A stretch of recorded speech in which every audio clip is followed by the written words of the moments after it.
What's going on, ladies and gents? Today's video is going to be a bit of a different one. I think more of like potentially a tough love approach. So it's going to be discussing protein intake and obviously the requirements of what your body needs and potentially how you might not be reaching that goal. So obviously this will vary from person to person depending on the goal that they have. Obviously, if your main goal is to try and build some muscle and basically just to feel more full more of the time, protein is going to be the way forward.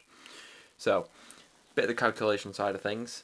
Obviously, the top range is going to be 2 to 2.2 grams per kilogram of body weight. Obviously, this will fluctuate between men and women. So, obviously, women will need slightly less. So, I'd go for about 1.6. If you're just normally training, I would go for about 1.6 anyway. But to put in some level of perspective, if you are 89 kilograms, going for 1.6 is 142 grams of protein per day, and if you're on the top scale, 89, it's 195. Now, that number I think scares a lot of people because they're like, oh, I don't think I can get that much. But when they eyeball it and they think they're getting enough, they're probably not. So just to put it in a bit of perspective for you as well, 200 grams of chicken cooked is 42.4 grams of protein, so that's like one meal. One scoop of whey normally is about 20 to 21, depending on the form it is. So obviously they have a whey, and then you have the isolate as well. So the isolate normally is slightly higher as it is, I think it's more refined as a protein source, so obviously this will take away some of the carbs and the fats. So if you are quite picky and in terms of like digestion, if you struggle with protein powders, I would look more towards a whey. No, an isolate, sorry. I'm confusing myself. And then, surprisingly enough for me, is a cod fillet at 16.5 grams. So you'd think with fish it would be quite high, but realistically, on the grand scale of things, you're not that good. You're not that high with that. So if I said that as two meals, so lunch and dinner, and then a snack during the day, we are hitting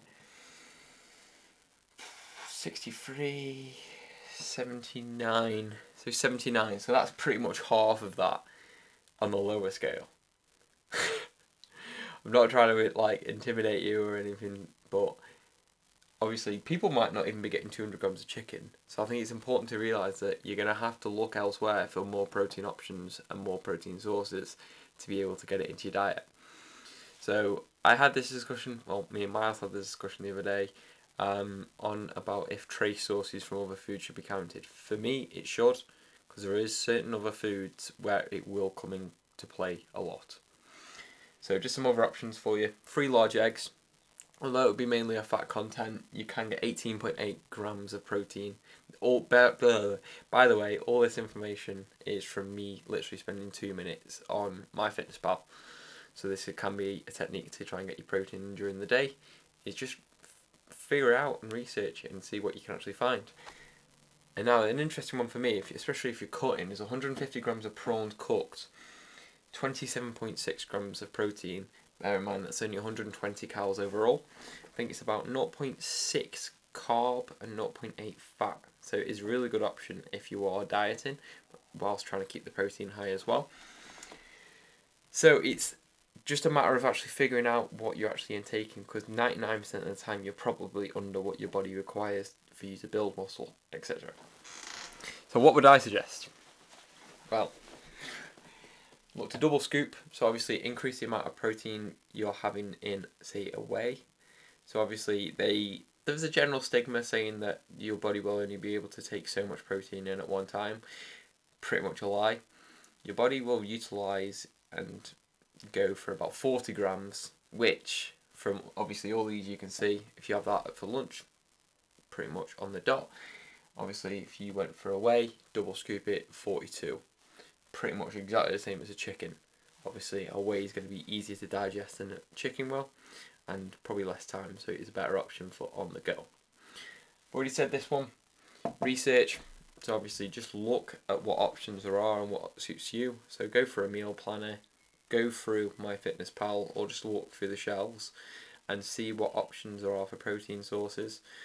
If you need any protein options, just give me a shout and I can. If you go onto the blog part of the site, there is a meal option aspect on there, so you can have a look at that, and it'll give you a couple of options. And then adapt meal options. So obviously you don't need to look at your typical protein options and look at other foods. So I think rice is a little bit higher as well. So obviously chicken and rice, for as boring as it sounds, is pretty stable in terms of getting enough protein in and getting a good carb source, which is going to be easier to digest. Because at the end of the day, if you're trying to get all this protein in, you're going to want to eat the most easily digestible foods. And if you eat something that you're going to sit and linger with all day, it's not going to make you feel like you want to eat anymore. So you need to set yourself up for the best opportunities. And I feel like when you're getting protein in, you need to start as early as you can, just to allow yourself space to eat during the day.